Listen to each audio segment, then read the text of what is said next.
Pour un processus réussi de la réconciliation nationale au Burkina Faso, le retour de Blaise Compaoré serait un impératif. C'est le mouvement d'action pour un peuple uni qui l'affirme. Il interpelle donc le ministre en charge de la réconciliation nationale, Zéphirin Diabré. Et puis au Niger, le premier tour de la présidentielle du 27 décembre dernier n'a pas permis de départager les 30 candidats. Les électeurs sont de nouveau appelés aux urnes le 21 février prochain pour élire leur nouveau président.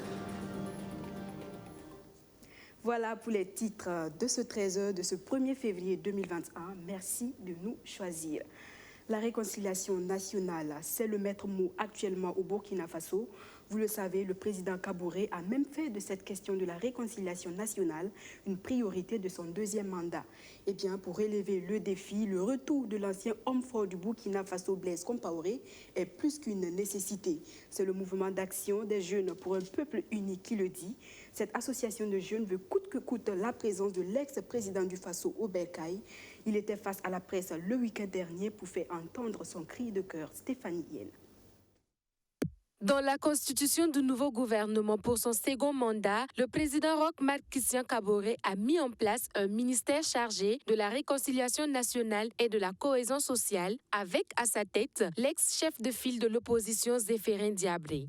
Initiative saluée ici par le mouvement d'action des jeunes pour un peuple uni, une association qui a pour objectif d'assurer la participation effective de la jeunesse au développement du Burkina Faso.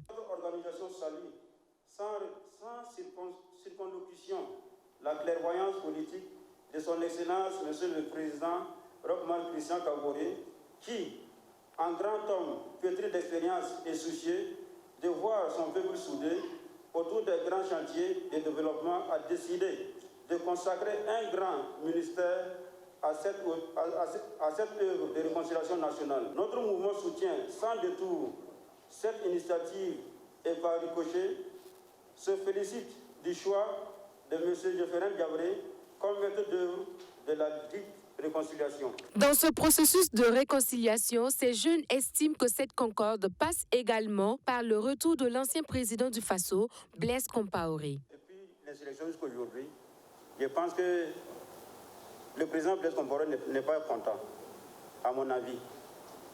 Voilà. Le président Blaise Compaoré, pendant 27 ans, n'est pas content de vivre à l'extérieur. Et nous voulons le président Blaise Compaoré au Burkina Faso. Le président Blaise Compaoré, il est un élément essentiel pour la réconciliation. Il a été l'un des acteurs de la réconciliation d'autres pays, rien même que le Burkina Faso. Donc nous pensons actuellement que non, s'il a pu réconcilier d'autres pays qui n'est pas le Burkina Faso, ce n'est pas le Burkina Faso qu'il a géré depuis 27 ans qui ne pourra pas réconcilier.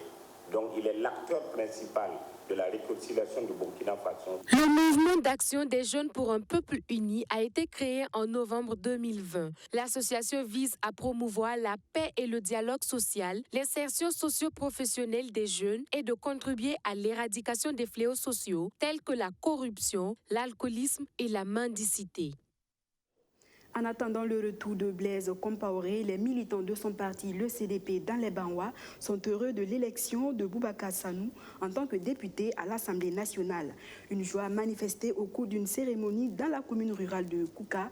Le député Boubacar Sanou a quant à lui saisi l'occasion pour inviter l'ensemble des militants et des populations à l'union en vue d'un développement de leur province en général et de leur commune en particulier. Soto Justin Dabiri. Ils sont sortis nombreux, les militants CDP de la province des Bawa et en particulier ceux de la commune de Kouka pour manifester leur joie et exprimer leur reconnaissance à Boubacar Sanou, élu député à l'Assemblée nationale.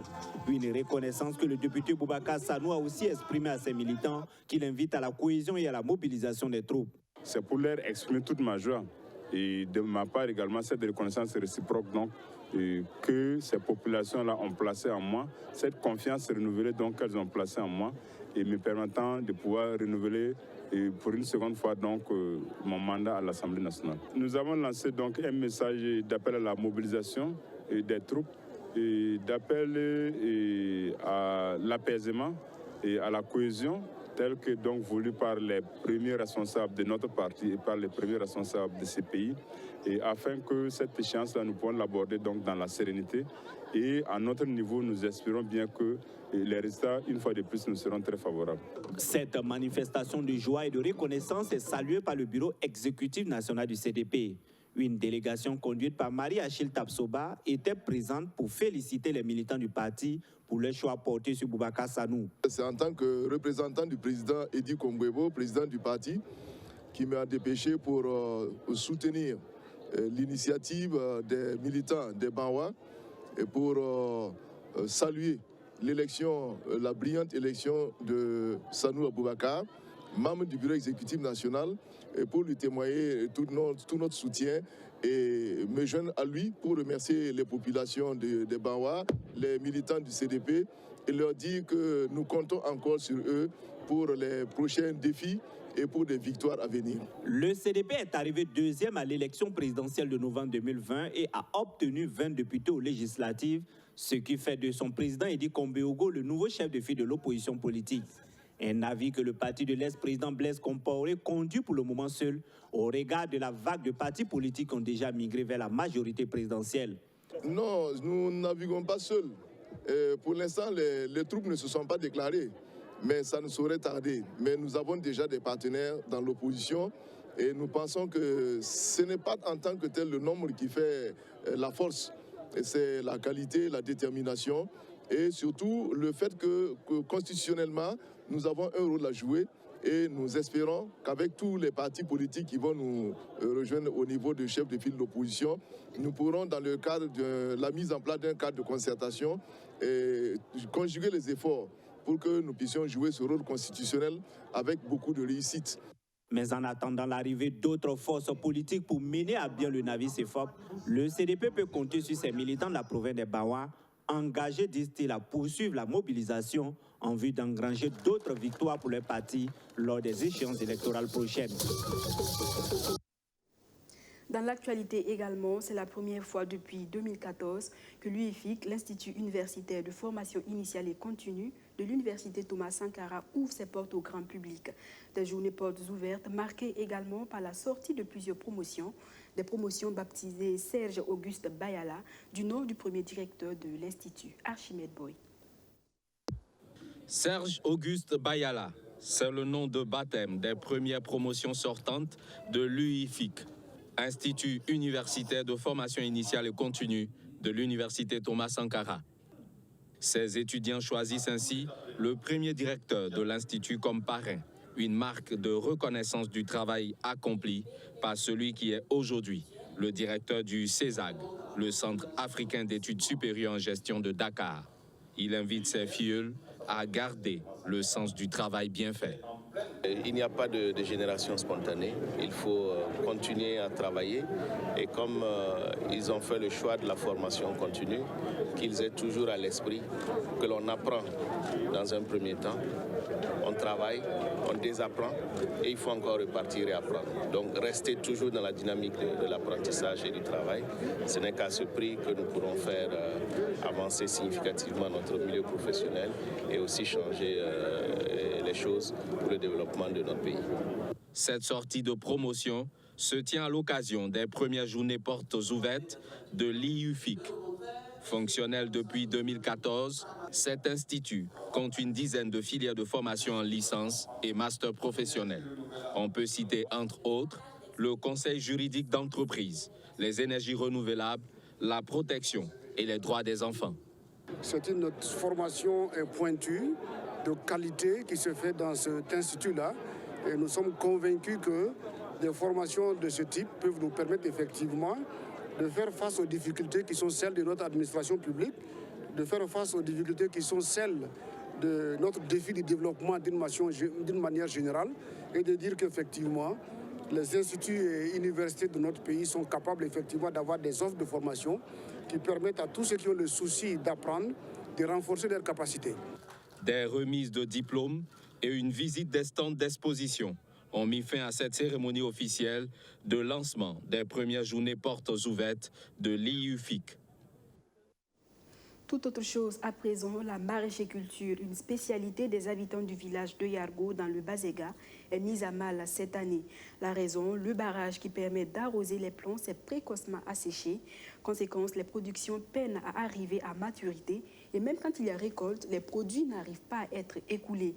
Pour les maraîchers en détresse, l'une des solutions serait la réhabilitation du barrage. Roméo Kuita. Des plants de tomates presque secs, des feuilles d'oignons qui ont jauni prématurément. Dans ce potager, le producteur n'espère pas grand-chose cette saison. Celui-là, s'il avait eu encore 10 jours, il aurait donné une meilleure production.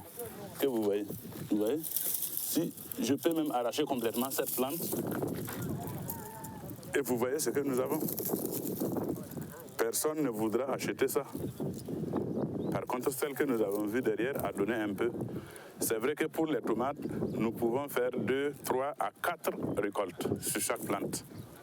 Mais cette fois, même la toute première, on ne pourra rien faire. La faute au manque d'eau pour arroser les productions. Le barrage qui approvisionnait ces quelques 200 maraîchers installés sur ce site ici à Yargo, village de la commune de Toessé dans le Bazega, a trop vite séché. Cette année, je ne sais pas si c'est dû à un problème de pluviométrie.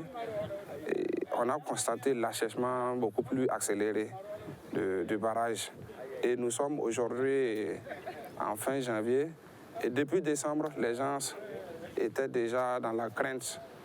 D'habitude, l'eau pouvait atteindre fin février, ce qui n'est pas le cas cette année. Alors, ces producteurs de légumes ont trouvé une alternative. Creuser au bord du barrage pour extraire le peu d'eau qui y reste encore. Il y a quelques légumes en tout cas qui sont pratiquement à terme. Donc ils espèrent avec cette eau arroser quelques jours encore. Question de permettre à ces légumes-là d'arriver à terme et puis ils vont récolter. Mais ça c'est vraiment une solution pour ceux qui espèrent que non, avec cette petite retenue d'eau-là, ils pourront finaliser leur production. Grâce à une motopompe, l'eau est acheminée à travers ce tuyau de plus de 500 mètres jusqu'au jardin.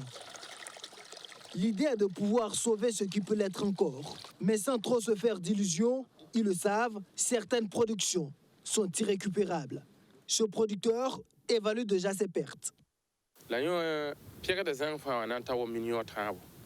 J'estime l'ensemble de mes pertes à environ 3 millions de francs CFA. Certains ont eu plus de chance. Leurs légumes sont arrivés à maturité. Oignons, tomates et choux en l'occurrence. Mais eux aussi sont confrontés à une mévente. Le sac de 30 choux se vend actuellement à 500 francs CFA, parfois moins que ça. Alors que par le passé, nous pouvions le vendre à 5000 francs CFA. Les maraîchers de Yalgo savent que cette saison sera particulièrement difficile. Certains craignent de ne pas pouvoir rembourser leurs prêts. Malgré tout, ce qui leur tient le plus à cœur, c'est la réhabilitation du barrage. L'infrastructure s'est ensablée au fil du temps, ce qui est à la base de l'assèchement récurrent. Sa restructuration leur permettrait de cultiver plus sereinement les saisons prochaines, pense-t-il. Car une grande majorité des jeunes de ce village tirent leur revenu de la culture maraîchère. Actualité hors de chez nous, au Niger, la Cour constitutionnelle a validé ce dimanche un second tour entre Mohamed Bazoum et Mahaman Ousmane, les deux principaux candidats qui ont obtenu respectivement 39,3% et 7,98% des voix à l'issue du premier tour de la présidentielle du 27 décembre dernier.